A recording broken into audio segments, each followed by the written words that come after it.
Olá, pessoal, aqui do canal do Guaral. Estamos começando hoje uma série nova, uma série que vai trazer para vocês um momento de conversa entre professores. Então, está entrando aí no ar, Hora do Intervalo.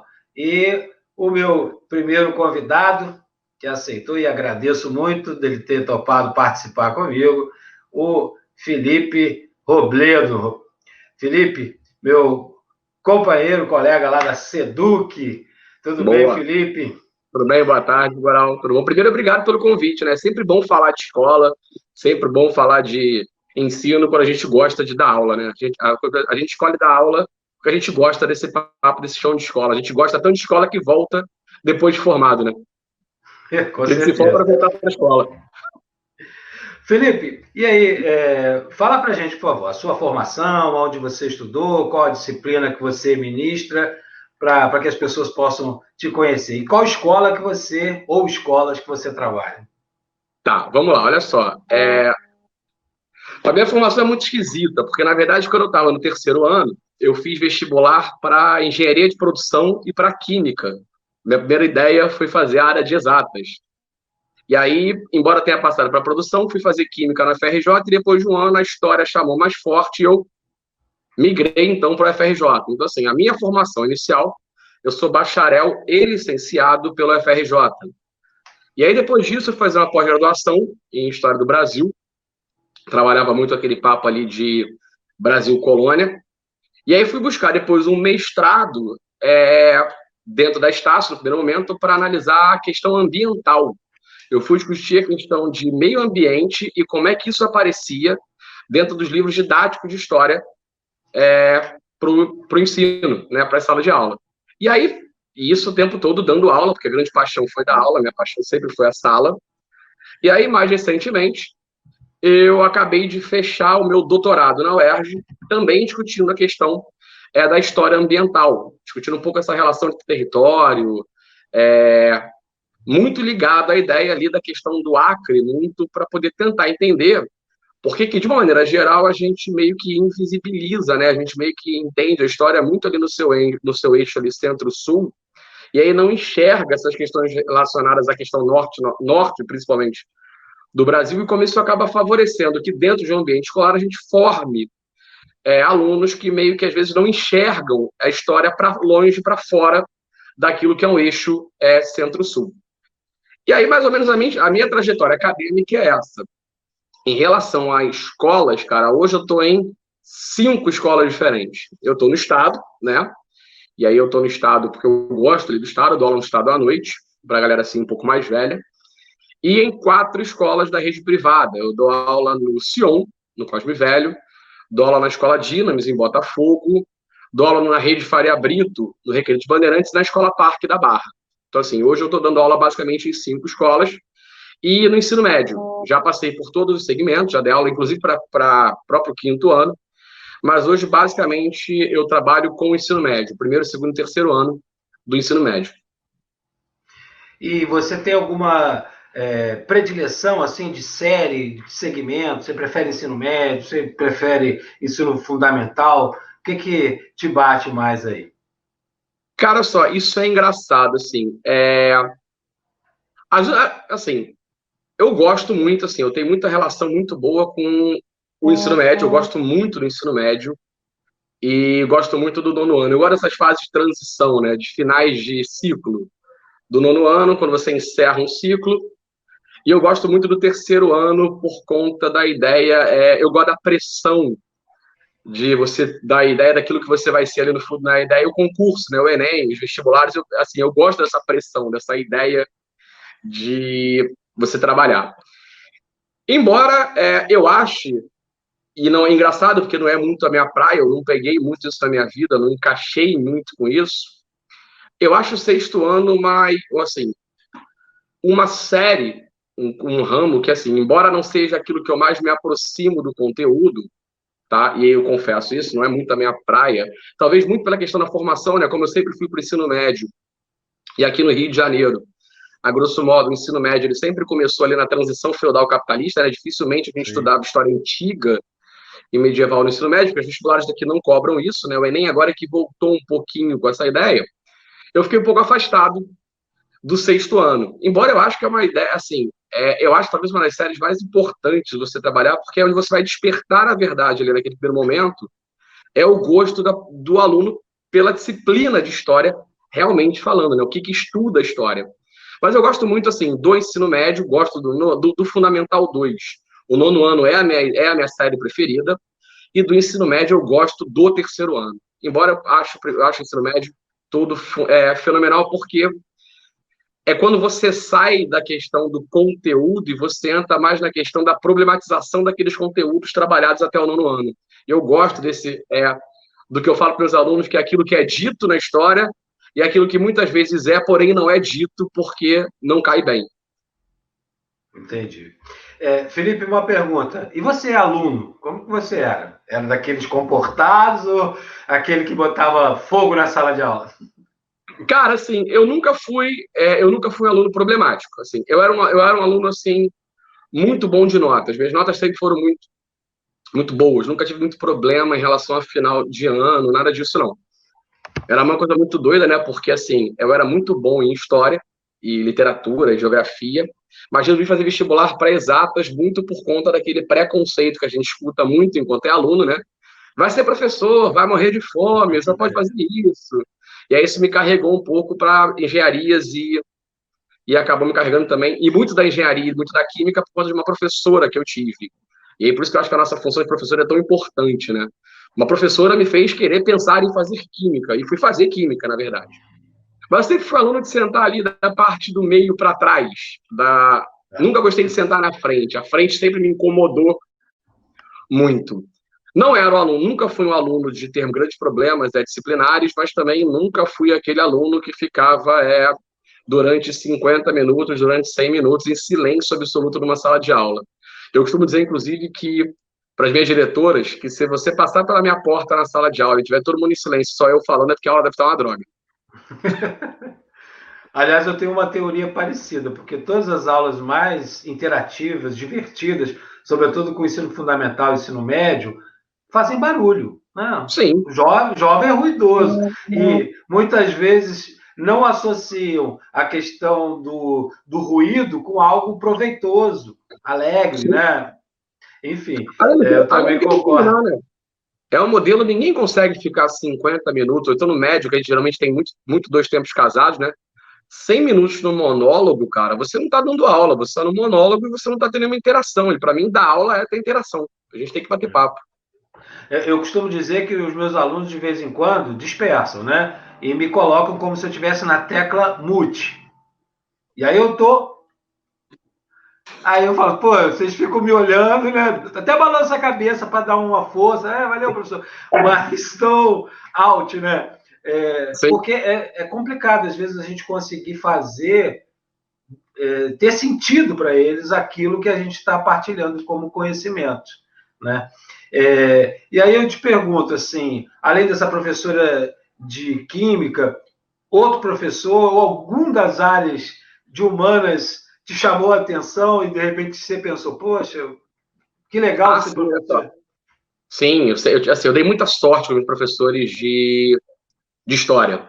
Eu lembro particularmente de dois. Eu lembro da Maria Alice, que me deu aula no GPI, no engraçado GPI, onde eu fiz, na verdade, do meu antigamente oitava série, né, hoje nono ano, onde eu fiz ali meu oitavo ano, nono ano, né, e ensino médio.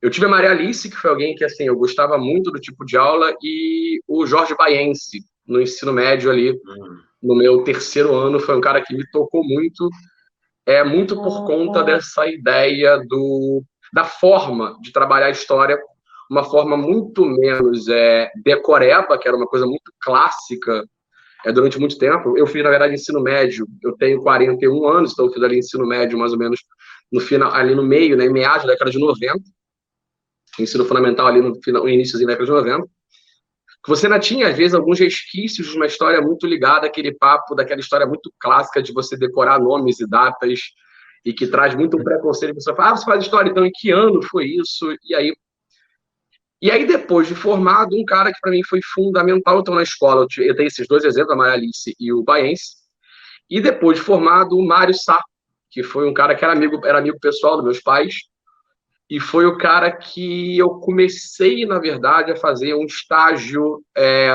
não obrigatório, mas eu pedi para acompanhar ele na escola, e ele me permitia começar a entender, a vivenciar esse mundo de sala de aula enquanto eu ainda estava na faculdade. Então, assim, são três grandes referências. Ah, e o Zé Paulo, que foi o cara que me colocou no mercado. Primeiro cara que talvez tenha, depois de formado, acreditado em mim, né? E porque, na verdade, o professor tem muito isso, né? Alguém acredita em você alguma hora e você vai galgando. Então, esses quatro são referências na escola. O Jorge Baense, a Maria Alice. E aí, ao longo da faculdade, depois de formado, o Mário Sá e o José Paulo. São as minhas grandes referências em história. Bacana. Felipe, agora entrando um pouco nessa, até na ideia mesmo desse programa, né, dessa série que a gente está começando, que você está pioneiramente aí me ajudando a criar, né, o espaço Sala dos Professores. Né? Sala dos Professores, às vezes, acontece de um tudo, né? Mas é um espaço que eu acho interessante de troca, dessa possibilidade de troca de ideias, criação de projetos e do café.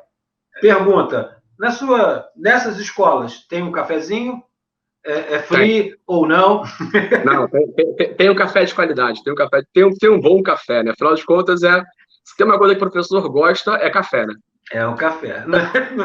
Não sei se alguém estuda esse fenômeno, né, do porquê desse gosto pelo café. Outra pergunta: tem sinal nessas escolas que você trabalha? Todas têm sinal ou não? Cara, por incrível que pareça, não. Tá aí uma coisa interessante. O sinal, no estado, se eu não me engano, ainda tem, mas de vez em quando ainda toca. Mas o engraçado, o sinal é uma coisa que caiu em desuso. Nas escolas que eu trabalho, a gente tem um relógio, a gente controla mais o tempo, mas aquele sinal sonoro, não tem tocado mais. Eu até estava na direção da escola do Estado, né, do Hispano Brasileiro, e teve essa discussão: vamos colocar sinal ou não? Eu sempre fui contra, porque, enfim, e o sinal geralmente é aquele sinal meio fábrica, né? Parece aquele apito da Sim. fábrica, né?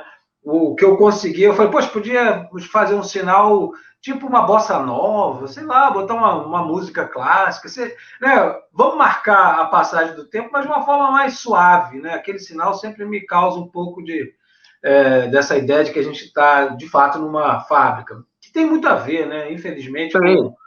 né, essa construção pedagógica, a ideia da grade curricular, enfim, do inspetor né, de corredor, essa coisa meio carcerária que a escola, sobretudo a escola pública, herdou muito esse modelo e às vezes não consegue sair, né?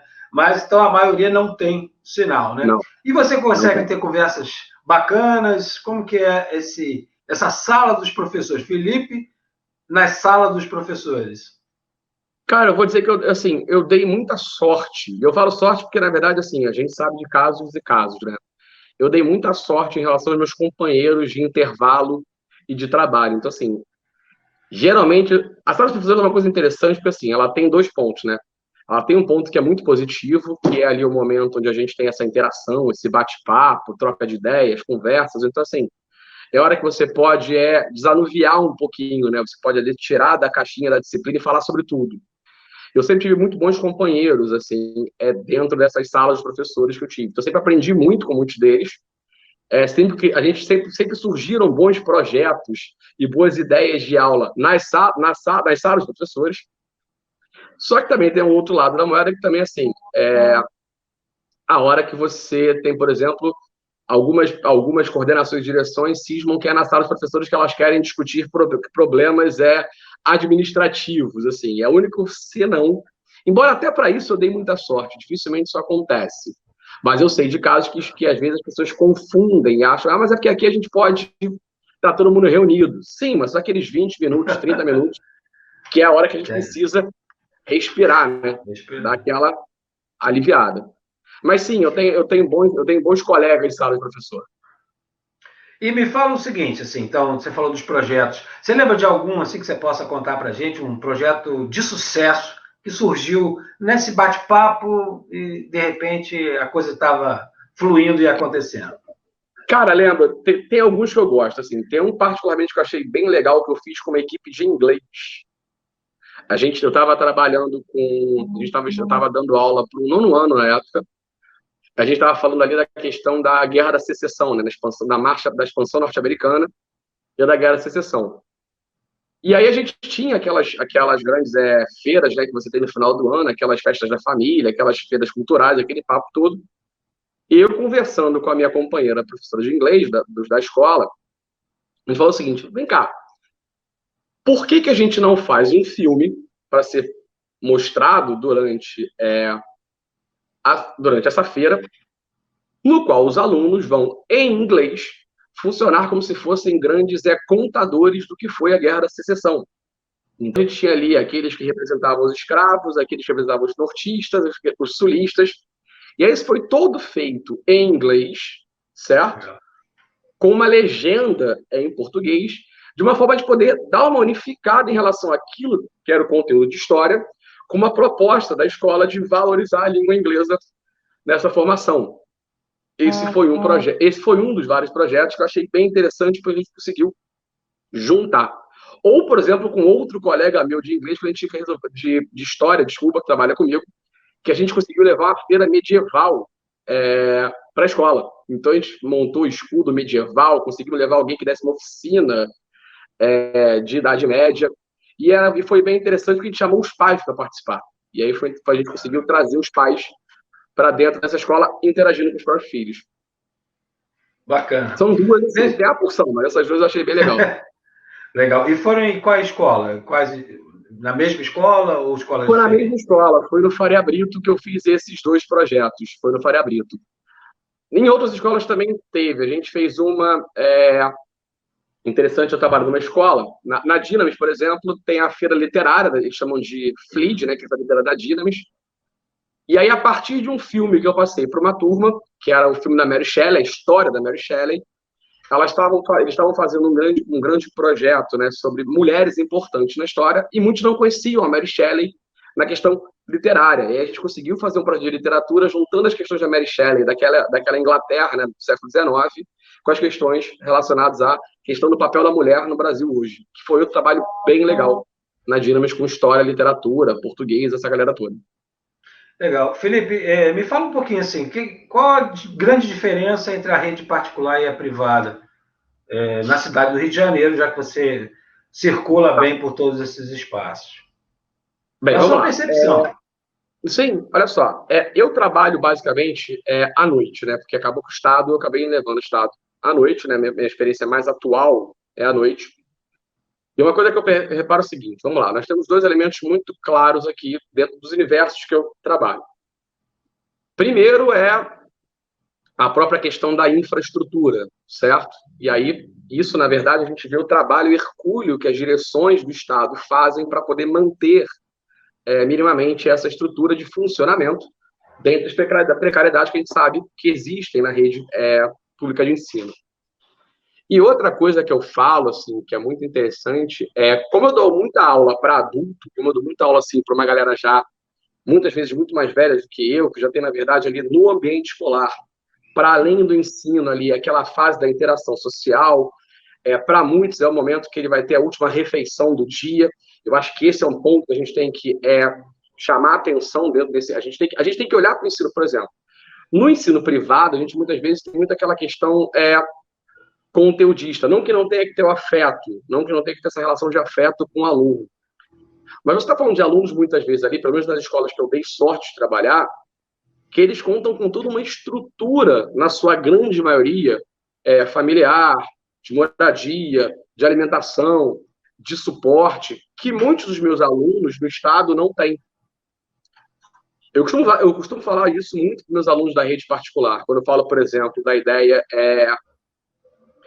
de uma defesa de uma lógica meritocrata, por exemplo, em relação a, todo mundo que quiser estudar entra numa faculdade porque basta do esforço de cada um. E quando eu dou aula para o meu aluno à noite, muitas vezes, eu estou falando de um aluno que ele está indo para a escola depois de ter acordado às 5 da manhã, trabalhado o dia inteiro para estar ali, para render, para ficar às 10h30, até às 10, 10h30 da noite, para voltar. Então, assim, é uma outra forma, é um outro entendimento. Muitas vezes eu tenho que entender que em história, para o meu aluno, em alguns casos, mais importante que saber quem é jacobino, quem é girondino, é entender essa dinâmica de formação do que é história como ciência e como é que ela pode, na verdade, servir para quebrar preconceitos e estereótipos. Então, acho que a diferença é essa. Talvez, assim, as dificuldades que você tem em alcançar, muitas vezes, é o aluno do Estado, e a gente vê isso é uma realidade, infelizmente, triste, mas que isso acontece, não dá para a gente tapar o sol com a peneira, de a gente chegar em alunos, muitas vezes, num segundo, num terceiro ano, que não sabem ler e escrever, de fato, chegaram ali naquela progressão que foi levando, foi levando, foi levando, é uma outra realidade. A gente trabalha assim com uma outra forma. Por exemplo, eu tenho uma prática muito minha, que eu costumo geralmente montar o quadro enquanto eu estou dando aula. Eu não costumo, assim, isso sou eu, Felipe. Eu não costumo escrever o quadro inteiro e aí deixar os alunos copiarem e depois passar a explicar. Porque na minha cabeça, a história ela vai se construindo enquanto eu vou montando o quadro. Isso, por incrível que pareça, em todas as vezes que eu tentei fazer isso nas minhas turmas de Estado, isso não funcionou. Foi uma demanda de muitos deles, a ideia de que, Felipe, bota a primeira matéria para a gente poder tentar copiar por causa do tempo, né? Do tempo que eles têm, muitas vezes, que eles me apresentavam como dificuldade, para poder copiar e depois explicar. É uma adaptação, que eu acho que, assim, eu acho também que a gente, como professor, a gente precisa também entender a demanda do outro, perceber que o que a gente considera como prática docente não vai funcionar igual para todo mundo e se adaptar quando necessário. Ok. Me fala uma coisa. Frustrações de ser professor? Cara, a maior frustração que eu tenho acontece muito na rede pública. E aí não por conta da estrutura, não. É quando você olha para aquele aluno da rede pública, cara, você tem toda a noção que se ele tivesse o mínimo de estrutura possível, dado pela questão de saúde, de alimentação, de não precisar estar o dia inteiro trabalhando para poder assistir uma aula, esse cara podia brilhar. E a gente vê assim, a minha maior frustração é quando eu vejo um talento desperdiçado, alguém que podia ser muita coisa, e aí as vicissitudes, os problemas que a gente tem na sociedade acabam afundando esse cara. Assim, acho que esse é minha maior frustração com o professor. Não é a pessoa gostar ou não gostar de história, que eu acho que ninguém é obrigado a gostar ou não gostar da disciplina que eu dou aula. Mas eu acho que, assim, quando você vê as oportunidades jogadas fora, muito por alguém que quer, mas que não tem um apoio necessário para aquilo, é algo que me dói, assim. E uma alegria? Ou alegrias de ser professor? Ah, cara, a maior alegria do mundo é quando alguém olha para você e fala assim: eu passei a gostar de história. Eu entendi o que é história. Eu entendi o que é. E mais do que isso, assim, as formaturas, muitas vezes, quando você é homenageado, você é paraninfo, você é homenageado numa formatura, é óbvio que tem um pouco da sua vaidade em cima disso. Todo ser humano é vaidoso, não dá para a gente poder negar isso. Mas é uma alegria quando você vê que, de alguma forma, você tocou uma turma, você tocou um aluno. Muito além da questão do que eu disse, né? Assim, cara, passei a entender história e gostar de história por você, pelas coisas que eles falam, que geralmente você se torna paraninfo e homenageado, às vezes muito menos pela questão da disciplina que você dá aula, e muito mais pela relação que você conquistou e daquilo que você pôde trocar. Então, acho que a minha maior alegria é essa, cara, quando eu consigo, assim, atingir um aluno, atingir uma aluna de uma forma significativa que não necessariamente só conteudista. E me fala uma coisa, assim, ó, acho que já tocou o sinal, mas o papo tá bom, a gente está naquele acréscimo. Com a questão da pandemia, a gente teve que se reinventar. Alguns, de repente, já estavam tendo essa experiência, sobretudo nas escolas particulares, do modelo híbrido, né? E aí eu queria que você falasse para mim como é que foi para você. Você Você tem um canal do YouTube, que eu depois quero que você fale também um pouquinho, convidar as pessoas para se inscreverem lá, é muito bacana, né? E dizer que a gente ainda vai fazer um programa sobre as fake news na história, né? Depois a gente combina isso, tá? E essa experiência de estar gravando aulas, né? Essas web aulas, vídeo aulas, estão sendo passadas pela Seduc, né? Então, fala um pouquinho. E o que você imagina do que vai acontecer de agora para diante? Será que tem como voltar à fita ou o futuro é o nosso, né, é o nosso caminho? Vamos lá. Na verdade, é bem interessante isso. Assim, eu já tinha dado aula à distância, mas para o nível universitário e pós-graduação, que é uma outra relação, é completamente diferente. Você não tem, na verdade, aquelas aulas ao vivo, né?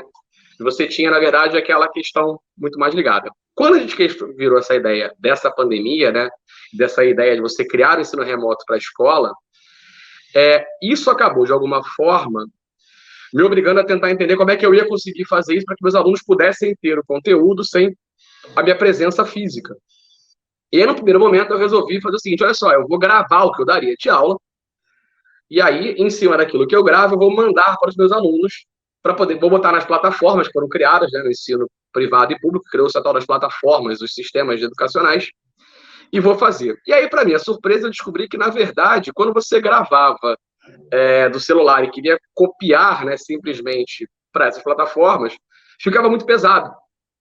E aí, por incrível que pareça, sabe aquele papo de a necessidade faz o monge? O hábito faz o monge, desculpa. Isso me levou à necessidade de eu perceber que, se eu gravasse as minhas aulas e subisse elas para o YouTube, era mais fácil de eu compartilhar o link com os meus alunos. E aí, então, na verdade, o meu canal do YouTube, que é o prof.robledo, né? Se você botar lá no YouTube, prof.robledo, eu vou aparecer, veio daí. Veio dessa ideia de que eu vou gravar aulas, vou colocar no YouTube, eu coloco o link do YouTube para os meus alunos, eles conseguem acessar a minha aula.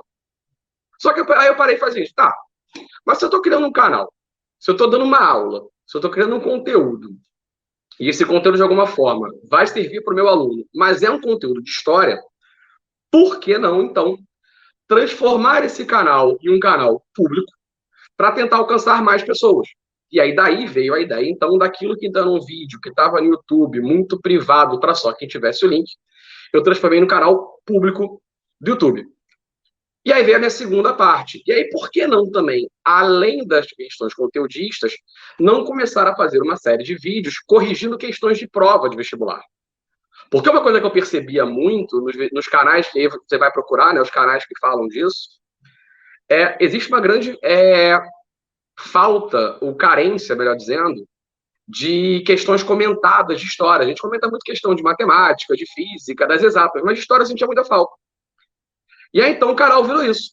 Virou um canal ali que eu passei a colocar vídeo, basicamente, de segunda a sexta, nessa fase que a gente está mais light, né, no ensino remoto, dividido em conteúdos e questões. E aí, na boa, tive que aprender a gravar, a falar para o celular, a editar vídeo, e aí a gente vai ter que se reinventar, né? Tanto que eu estava falando isso hoje, inclusive. Eu fui pegar lá um dos primeiros vídeos que eu gravei, fui comparar com o vídeo que eu lancei ontem, por exemplo, o conteúdo está lá. Assim, eu não teve um decréscimo do conteúdo, o conteúdo existe. Mas a filmagem, a qualidade de áudio, de vídeo, é algo assim que a gente teve que aprender, na verdade, em 4, 5 meses, né? Mas é isso, assim, aí todo mundo está convidado. O canal do YouTube é exatamente isso, prof.robledo, tá? E ele tá ali basicamente dividido em playlists de conteúdos, de questão. Eu tô montando ele um pouquinho, muito feliz, a gente conseguiu chegar finalmente aos 1.000 inscritos, né? Deu para, assim, um crescimento bom, rápido. Mas a gente já quer atingir mais gente, porque a ideia, na verdade, é divulgar história com conteúdo para quem quer estudar história. Tá, sem microfone. No YouTube, a ideia é meio Buzz Lightyear, né? Para o infinito e além. A gente quer sempre chegar. Porque quanto maior, né, a nossa possibilidade de falar para as pessoas, né, a gente fica feliz. com isso. Parabéns, sucesso. E você acha que esse modelo híbrido, ele tem chance de continuar em todas as esferas, pública e particular? Cara, eu acho que a tecnologia veio para ficar. Assim, de alguma forma, a ideia da possibilidade dessas aulas à distância, até mesmo de avaliações à distância, por exemplo, a questão dos formulários, ela é uma coisa que ela é uma realidade. Agora, como isso vai funcionar no chão da escola, né? Porque isso demanda algumas transformações.